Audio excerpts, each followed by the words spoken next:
Tapi ada catatan, sebenarnya salah satu yang men-trigger juga, bukan selain joget, adalah kenaikan pajak. Pati menurut saya sebagai orang awam ya, lurusin gue ya, gue ngeliat kejadian di Pati itu kejadian paling bikin gue shock. Karena kenaikan pajak sampai ratusan persen ya, 250% gitu loh. Jadi Pak Densu, kan daerah negara itu kan bisa bergerak.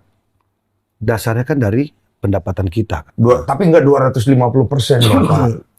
Kan tidak semua daerah punya pendapatan yang baik seperti daerah-daerah yang lain. Misalnya daerah itu punya potensi yang lebih lah. Iya, perkebunan, tambang misalnya. Termasuk soal ikan, kita bicara perikanan, potensi-potensi itu yang bisa mendatangkan pendapatan daerah lebih tinggi.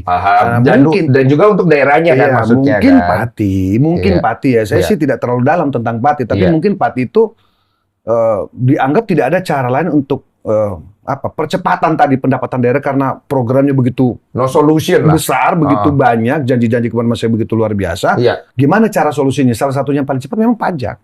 Tapi kenaikan pajak memang tidak serta-merta. Kalau saya ini kan jelek-jelek gini pernah wali kota, Pak. Iya, makanya saya undang Bapak kan. Nah, maksud saya sukses waktu itu. Kenapa tidak bisa satu kebijakan itu tidak melalui proses, Pak? Ya, dan sosialisasi. Sosialisasi penting dan tidak serta-merta.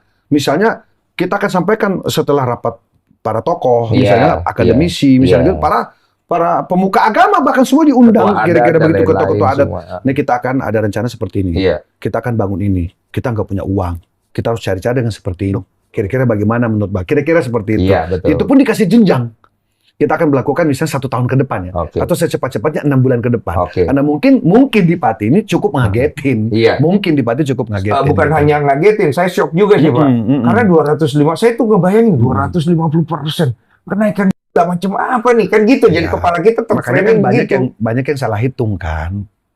Dianggapnya salah hitung kan, Pak. Kalau angka 250% kan besar sekali, Pak. Tinggi sekali. Apalagi untuk rakyat di bawah gitu.